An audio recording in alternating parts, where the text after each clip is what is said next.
Hi. Hey, Sophie. It's an absolute pleasure to be connected. I think first time it was when I prospected you. We are called Very outbound, true. and it was very long a line, the different steps. And then we finally got an answer, and since this I've been following you. So it's an absolute pleasure to have you. How are you today? You're weekend ready, I heard. Yeah, weekend ready, Friday ready. So in a very good mood. I'm looking forward to a very nice meeting. How are you? I'm also very good. We had a quick chat before. We both had a wild week. What made your week wild? Um, I think too many meetings. It's very frustrating. In Google, you now have the statistic how many hours you spend per day and per week in Really? meetings. And yeah, it's horrible. It's very disappointing when you realize that you spend more than half of your day talking only to people without getting something done, right? So that was my moment where I realized maybe I need to rearrange stuff a bit. Yeah. Oh God, then I hope we are speaking about something productive and you're We not will. getting Zoom fatigue. Um, No, no.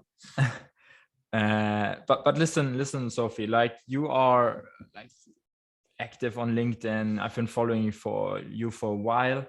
I think I know a bit about what you're passionate about, but Sophie, what are you actually passionate about?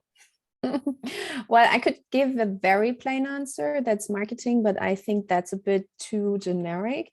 And I was thinking about that for a while, for like the last months, especially what I'm really passionate about.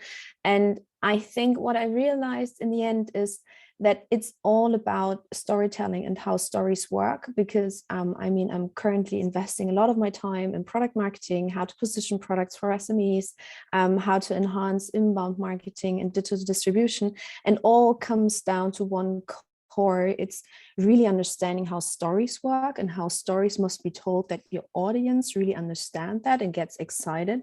And also in private life, I'm doing a creative writing course to literally understand how stories are working and how you can excite with a like excellent storytelling your audience and the people you want to reach. So I think that's my real passion, understanding stories and creating stories in the end, hopefully myself.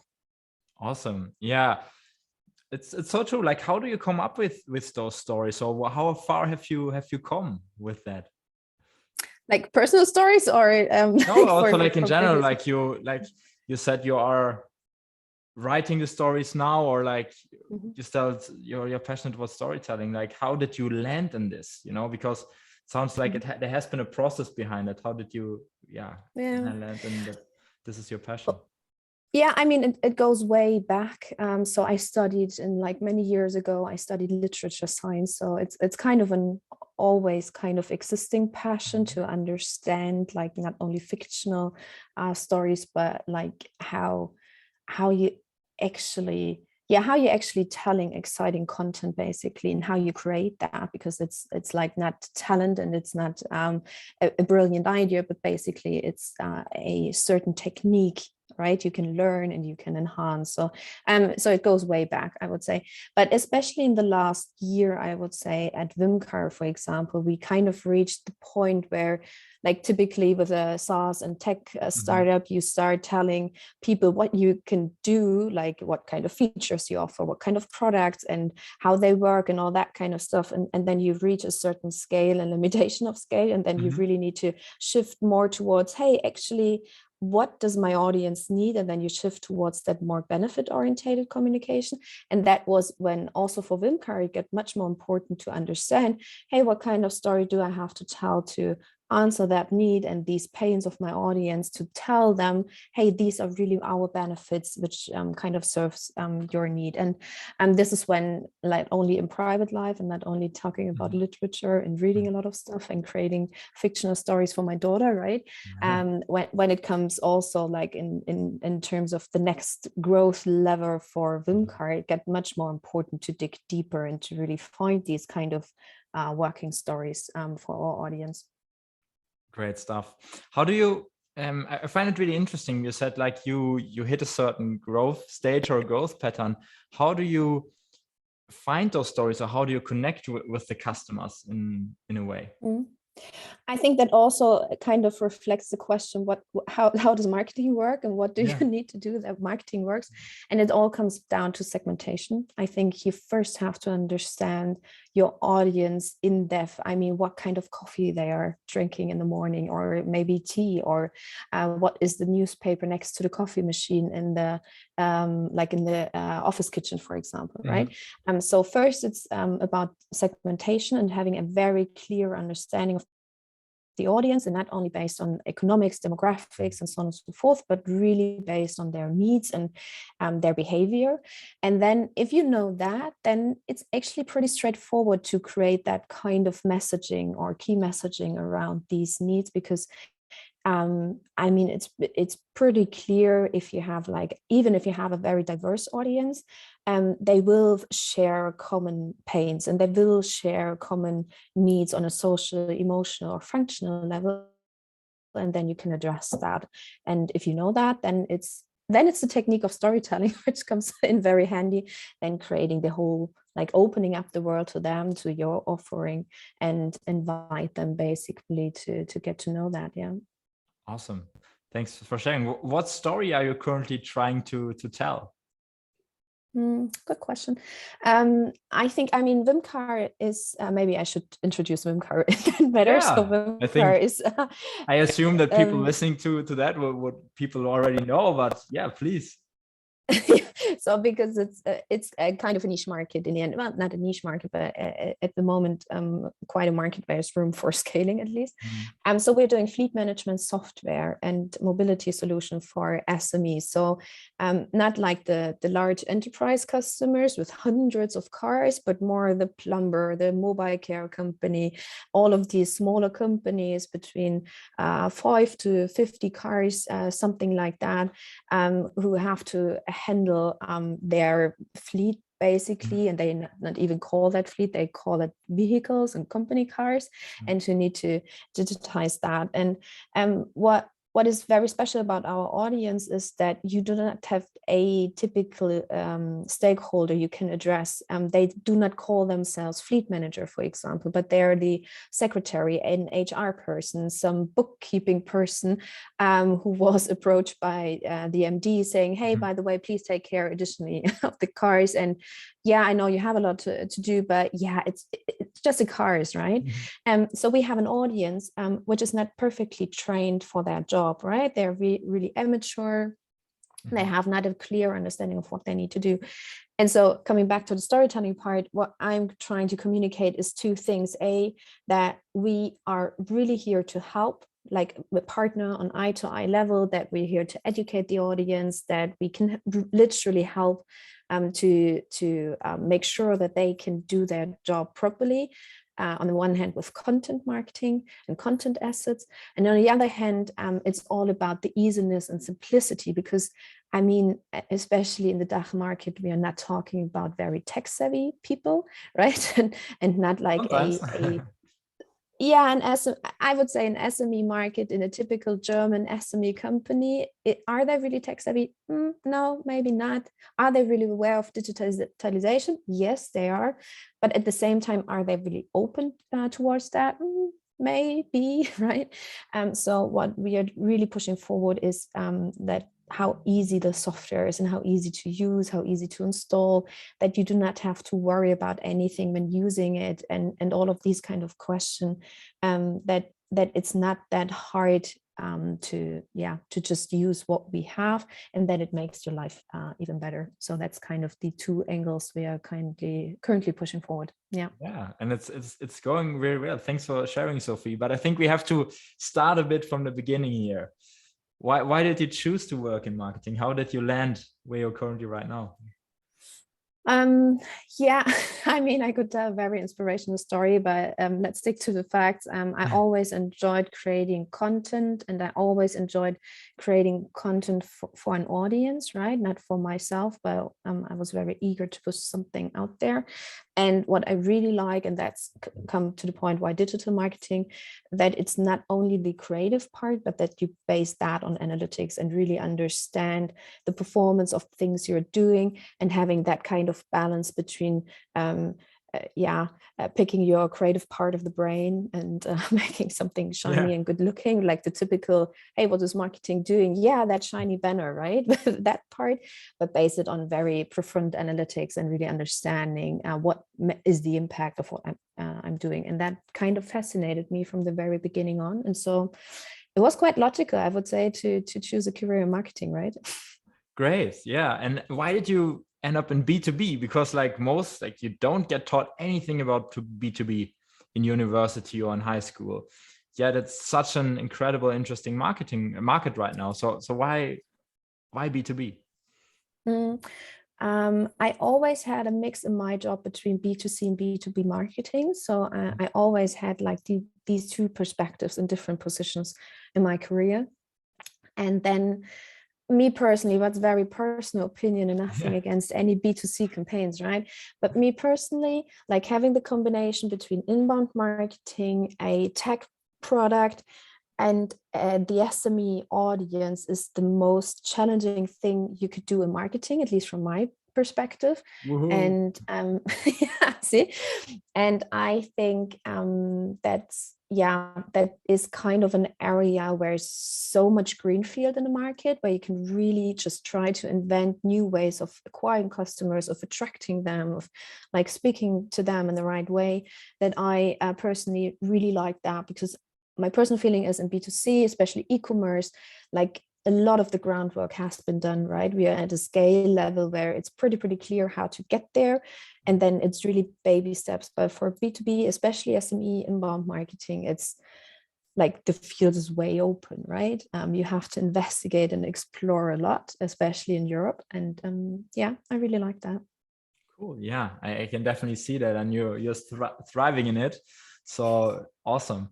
Like, what's like we always spoke about, like your passion that's around storytelling. What's the best piece of advice you've received for your role? Yeah, it's maybe a bit dumb, but it's still the piece of advice I give to every junior, because I think the most basic mistake you can do as a marketer is market stuff for yourself and what you like personally.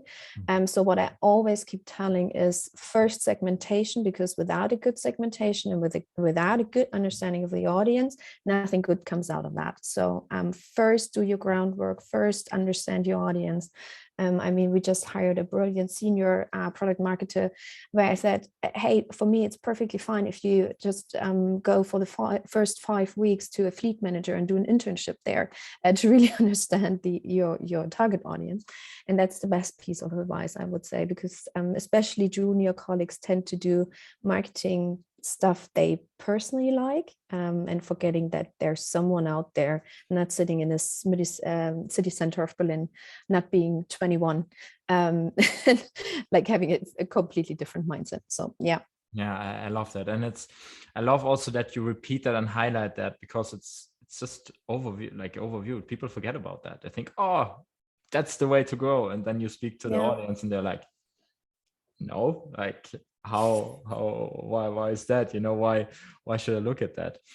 And especially sorry, and just to interrupt you there, and the interesting thing is also experienced marketing managers tend to forget that, because of course it's very appealing to hunt the latest trend, and to of course it would be great to have the next TikTok ad and to try that new channel, but you always have to balance that a bit with the audience. And not every audience is like the most suitable one to be like at the front row for the next digital marketing trend, right? So that's good to always keep back of your head, who are you addressing and where.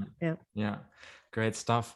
Like, where do you find that balance between sort of traditional and like understanding, but also trying new things and innovate maybe a bit? Have you thought about that before? Because I'm just thinking about it right now, because at the conference they also spoke, TikTok is the next big thing in B2B. It might be true for some, but you still sometimes want to innovate and like try new stuff. Yeah. Um, And who said that? TikTok themselves? We are the big no, it B2B was next thing. they said them, not themselves, but there were people in the audience that said Right. that. And I just want to ask you and like get your opinion on that. Like, how do you innovate or dare something new that you maybe haven't done before? Yeah, very good question, I would say. So what we do typically is to kind of reserve some experimentation budget for brand, but also for channel testings. And then I think maybe to the example of TikTok, no? Maybe it is not the most perfect idea to target or to try to target a mid-50 MD of an SME there, but maybe you could try a campaign for younger MDs or the junior ones in a family business, now taking over step by step the business of their parents, for example, and you could target them there. So I think it's always about like having some room for experimentation and having them some budget in there to test and try, but to be very clear of what you could achieve there. And then based on that, you could like scale the most obvious stuff, and then step by step adding new channels or a certain mix or a certain campaign whatsoever, which maybe is not scalable as of now, but maybe is worthwhile because you, for example, identify a very special target group which will get in X, Y, that years very important for like the majority of business. So yeah. Thank you. I just had to pick your brain on that.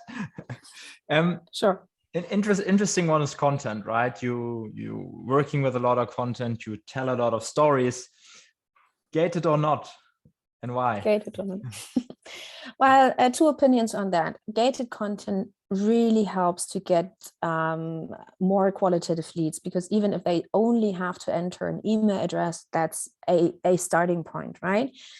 Me personally, I would differ between content which is qualitative and kind of meets the expectation of the audience or your user. Then you should gate it, right? Because then the user gets value out of that. So he doesn't, or the user doesn't necessarily feel that it was a wasted time or a wasted data drop, so to say, but really values that because they get something out of that.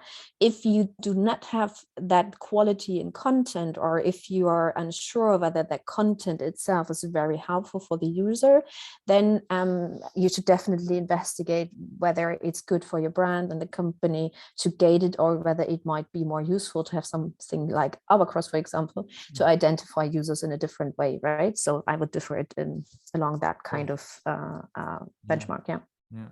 And Sophie, thanks for elaborating. Like, what's your favorite way to consume content? I'm really interested. Is it like, when was the last time you downloaded a white paper, you read it afterwards? Or like, because I have some where I'm like, some Gartner reports, for example, I download them and then you read them through, just like in uni, maybe.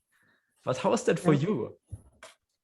Well, I do not download stuff necessarily because I know that I will get a call afterwards.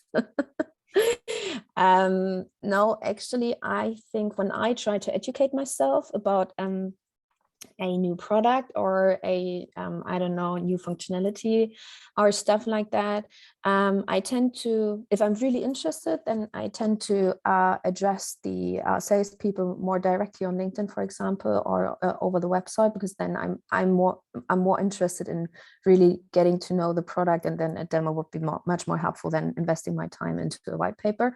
But when it's more about education, then I prefer not the content provided by a company, but rather any blog article, any network, any whatsoever, to educate myself. Yeah, but the typical, I download some white paper where I'm unsure whether that's high quality content. I mean, I'm doing that myself, or we are doing that a lot in our company. But I know what happens afterwards, so I try to avoid that, actually. Yeah, cool. Yeah, thanks for sharing. When you work very closely with your sales team, and you try your best to help them, just as they like to help you the best way. When do you sort of decide and pass an account over to sales? How does that work for you?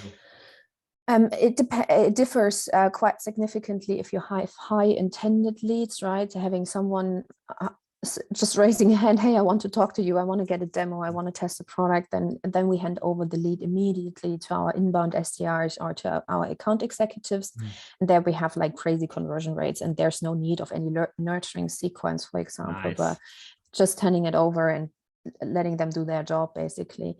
If we're talking more about low intentional leads, like education leads, for example, downloading any white paper or checklist or whatsoever, then we kind of experimented a lot with that. At the beginning, we just handed that over to outbound SDRs, and then they gave us the feedback, hey, leads from that content asset were pretty good, and we want to have them right away, or leads from that kind of content cluster don't perform that well. It might be more worthwhile sending them to a lead nurturing sequence, for example. So it's more about triggering.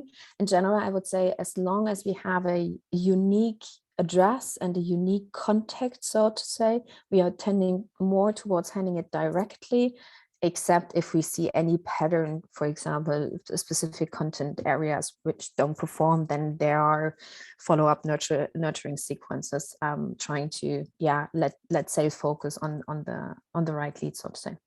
Great stuff. Sounds like a marketing machine you're building there. Yeah, and that's pretty cool, actually. So having a up and running marketing machine, inbound marketing machine for SMEs, that's pretty cool. Yeah. Cool.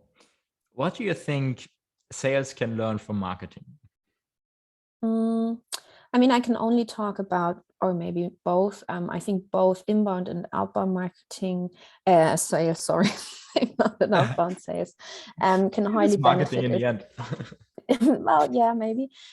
I think two things. One is really looking at the sales process as a funnel and be very precise on the funnel conversion rates, and maybe some second level KPIs to nail it down, because like, especially for inbound marketing, I mean, my ideal future would be that you can hire anyone, and then the person gets a playbook with like the hierarchy of questions you need to ask and you need to answer on the other side, and then you get the most highest potential of closing that deal, because it's pretty straightforward, because you get a very kind of unified user or a prospect set, which are very aligned within each other, right?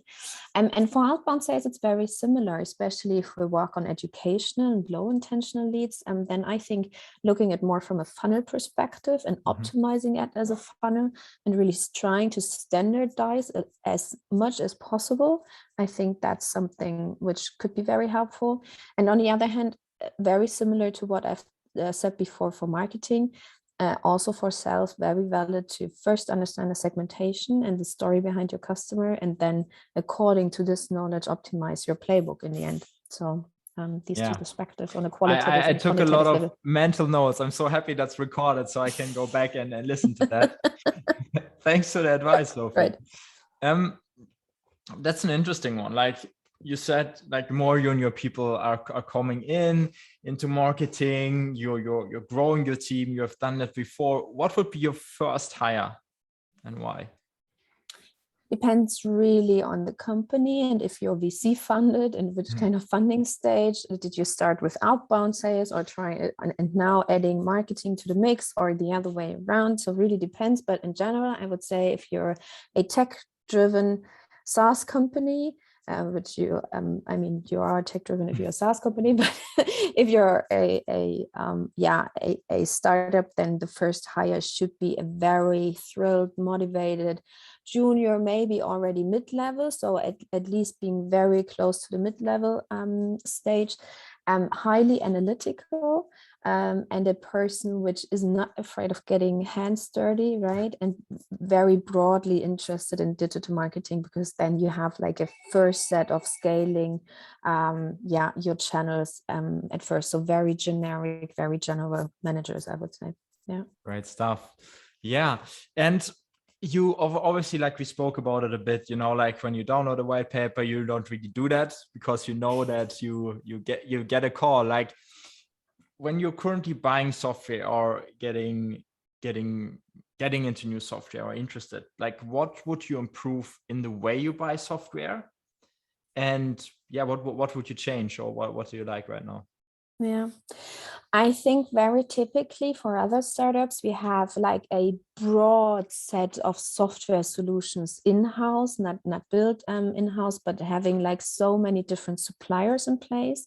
And what we experienced lately, that all of these different software solutions are perfect in itself, but not working very good in a combined way. So I would put more effort in first understanding, okay, does the software of course offers what I need, but does it work with my current landscape, right? Does it interact in the right way? Is the API suitable? Are there any direct integration? Is Zapier in use or could be used, and so on and so forth. So it's more about like, how is the fit in our current software landscape, because it's just simply too diverse maybe also, but I guess a lot of, and it will become more diverse for many companies, because you have that software solution for bookkeeping, that for HR, people development, that for recruiting, that for, I don't know, internal note keeping, and so on and so forth. There's so many software solutions are in there, and I would look to how streamlined they are in between or with each other. Cool. Yeah, that's a great tip. Like, you do a lot of research before you sort of find out, can we even integrate it? Does it work? Yeah, and unfortunately, especially that integration part, you can research that, but you only experience it real life. So in my experience, you only will notice the hiccups and problems in between when you already bought that, and that would be perfect to first understand that part and then buy it, right? Yeah. So maybe you would like to have more trials, or what is it? Yeah. Okay. Yeah, or some kind of proof points that like the use cases, when software has to interact with each other, that the use cases are trustfully built and working. Yeah, cool. Yeah, thanks for sharing, Sophie. This is my favorite part of the entire section already, because I mean, you are VP, you get prospected and probably hunted down a lot. What's the craftiest way you have been prospected so far? And actually, it was you. I wrote you that email that you're the only SDR. I feel very guilty of not answering emails. So still my benchmark. Also, when I'm talking to our outbound sales team, I always refer to you and say, here are the emails. I found it just crazy good. No, and I mean, without like being fame you, right? I think like if you feel a strong interest in your use case and really having at least the perception that the other person on the other end is or took some time to understand your use case, what your current challenges are, is following you in a positive way. So what are you currently doing, and then trying to find hooks, how like your offering could help us there, and that's a good way. I would say I'm not preferring any channel. It's not about like having like 5 calls and 1 notification in LinkedIn and then 3 emails, right? But if the balance between, I want to sell you something, but I really want to help you, so having that kind of mix between content-driven emails and sales-driven emails is in a good shape with a personalization approach, right? Then I would say that's the most craftiest way. Cool. Yeah. Thank you so much. I didn't knew that. So that's great. Thank you, Sophie. It was so fun. Just as fun, like I really enjoyed it, and cool that I deserved an answer in that case. Like, of course you can't like take meetings with everyone that's like personalized to you, that's putting in an effort. But when are you sort of thinking, okay, you actually got my interest, I'm actually willing to spend 15 minutes of my time to speak to that person? Yeah. I think it's exactly that balance. If I understood, or if I have the feeling, hey, okay, that person nailed down my use case, and then told me how that use case can be solved or be eased or whatsoever, then that's the moment when I decide, hey, okay, that's something interesting, because I wouldn't go on a call for a product which is Yeah. somewhat in the future maybe interesting or something, but if I have an ad hoc need and that person addressed that in a good way, and I mean that's like the science part of that, how to know the need and how to be on point in time in terms of timing and to address that. I mean that's crazy complex, and then understood, hey, okay, this is your need and this is my solution, then that's the moment when I would jump on a call and say, okay, please explain that to me. Yeah, great stuff. Thanks for sharing. I mean, there are a lot of things happening over at you at Vimcar. You're crazy growing. I think 2 years growth 120%. So it's like you're really going for it right now. What recent developments in our space are you excited about? Mm-hmm. Well, I think it's more driven out of challenges because like the former playbook also for inbound marketing doesn't necessarily work anymore. So PPC prices go through the roof. A lot of people identified inbound as a good revenue channel. So our audience get a bit overwhelmed by all of these kind of acquisition tactics. So I think like next level B2B marketing is much more about storytelling, about brand, about content marketing, really providing that kind of thought leadership angle to stand out of the mass, and not only for us, not only in between all of these different fleet management solutions, but you have to stand out in between all of these kind of variety of software solutions now trying to tackle that same audience in that same market. So I personally think that brand as a growth lever will become much more important, and this is something very exciting, especially in Europe, and because I think in Europe still like having startup B2B brands is a fairly limited landscape, like the very good ones. So I think there's a lot of room to learn and to expand and to get better. On the other hand, getting such a good understanding of the needs of the audience and to address them on a with a personalization approach in the end, and nail that and scale that. That's sort of two things I think are pretty interesting, because I think also inbound marketers have to rethink their way of working, because I don't see any quite significant change in B2C in PPC pricing, for example, or any change that less people will target the same audience with similar tactics, for example. Yeah. Thank you so much. Yeah, and like I think this draws quite a nice line of where we began our conversation today. Like, how do you find time to focus on the right things? Yeah, well, maybe not the tiniest answer, but having a glass of white wine in the evening and just go through the inbox and the task list, and then be very strict of what is important and what not.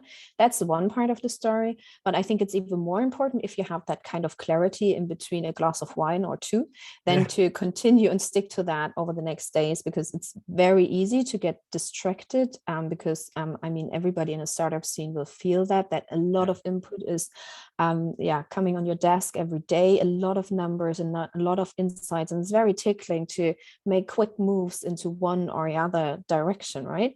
But I think it's much more important to think that through and to stick to your focus. Of course, not over a time cycle of years, right? That would be like kind of too romantic and too naive, right? But not getting too distracted then in a daily life. If you have clarity about what is important for you, then you did that for a good reason, right? And to keeping that focus and to not do too much at the same time. I think that's the only way to go, because otherwise you will lose yourself. But glass of wine in the evening helps, I would say. I love that. I love that. I think it's a great tip, and it's underappreciated. So Sophie, yes, I would like to give the last words to you. Is there anything you would like to add? Where can people find you? Is there anything you wanted to add? Some last words. No, first of all, many thanks to you. I'm very happy to be invited and to share some of my personal thoughts on that, and many thanks for asking these questions. People can find me on LinkedIn. That's pretty straightforward. And I'm very much looking forward, of course, working with you furthermore. And let's see how that goes, right? Yeah. Thank you. Sophie, vielen Dank. Hast du Danke gut gemacht. dir. Wie war's? musst du mir sagen, ich sag mal gut. Nein, wie hat sich für dich angefühlt? Ich fand super. Nein, also klasse. Hat mich sehr gefreut. Nee, gut. Ich fand die Fragen auch gut vorher schon und du bringst ganz gut auf den Punkt, ne? Ja. Ja, super. Cool. Ja, freut mich. Ich bin am Anfang so ein bisschen weg, weil ich einfach interessiert war. Ich hoffe, das war okay für dich. Ja, natürlich, alles gut. Aber ja, Alles mega. gut. Hat mich total gefreut. Cool. Cool, mich auch ganz sehr. Ja. Habe ich meinen größten Blog heute geschafft. Ja, ach komm, hast das galant gelöst. Sophie, Sehr gut. am Ende des Gesprächs vielleicht immer hast du nach 3 Nominations von Leuten, die denkst, hey, die sollten vielleicht auch mal reinkommen. Hast du da irgendwie Leute, wo du sagst, hey, die sind spannend, vielleicht sollte der Jan mal fragen, ob die auch Bock haben? Brauchst du also muss das irgendjemand Marketing-Sales-related sein oder ist Nicht generell. Also generell sage ich mal, Fokus ist halt Revenue Leaders, ne? Aber wenn du jetzt sagst, total spannende Person, ja. to talk. Also wer ultra spannend ist, ist einer der Partner von B2V Ventures, Okay. Dr. Jörg Dörnemann, der ist wirklich, also der macht eher die Angel-Investoren-Seite, wenn das irgendwie inhaltlich passt, ist der echt sehr, sehr cool und ein toller Sprecher und saukluger Kopf, also der auch Startup-Welt hoch und runter kennt. Ja. Für den habe ich auch mal gearbeitet, deswegen bin ich da sehr gebiased, aber der ist wirklich mega cool. Ja, danke. Mit dem kann man auf jeden Fall sprechen. Ich finde auch, wer so ein bisschen mehr so diese Brandseite, wie heißen die denn auch, ein Finanzdienstleister, verdammt, noch eins, riesengroß. Die sind momentan Den hatte ich jetzt die ganzen Financials. Ja, genau, aber in Schweden, glaube ich. Check ich nochmal, wer das war, aber der ist auch echt cool. Nee, oh Gott, das hätte ich mir gemerkt. Wer auch cool ist der neue VP Marketing bei Personio. Nick, warte.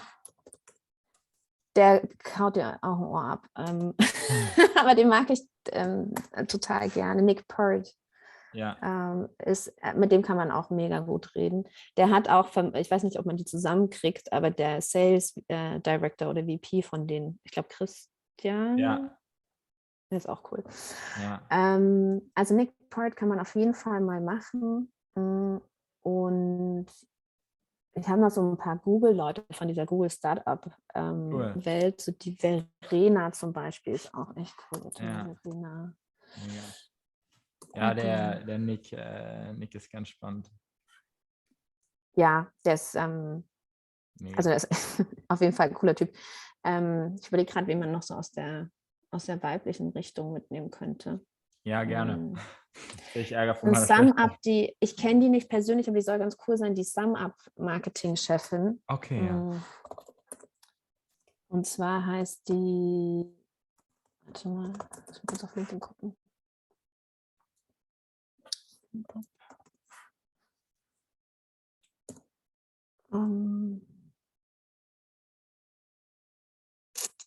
Sibylle Joost, die ist VP Marketing und Sibi. Communications. Meine Tante ist Sibylle auch, die nennen wir immer Sibi. Ach, lustig. Also ich kenne sie nicht persönlich, aber die soll echt auch sehr, sehr cool sein. Ja, super. Reicht dir, Dann habe ich oder? 3. Super. Sehr gut. Immer gut. Kann ich mir wieder neue Strategien überlegen. Cool. Vielen Dank, Sophie. Sehr cool. Hat mich sehr gefreut. Ich hoffe, dass ihr in den Ich mich auch, vielen Dank. Ehrlich gesagt, sehr cool. Immer Wird schön schon. mit Live-Musik. Wird schon. Ja, voll. Und hau rein. Viel Erfolg. Und ich sag dir Bescheid, wie das ausgeht oder wie das hier weitergeht sozusagen. Next Step, wie gesagt, Translating, dann wenn du sagst, oder Post-Production, wenn du sagst, ich habe jetzt irgendein Snippet oder eine Idee, sag mir Bescheid, muss nicht jetzt sein oder auch die Woche oder so, wenn dir noch irgendwas einfällt, aber ansonsten suchen wir uns einfach das Beste raus. Cool, ich danke dir vielmals für deine Zeit und wünsche dir ein wunderschönes Wochenende. Ja, dir auch. Bis Schöne dann. Mittagspause. Ciao. Ja, danke, ciao.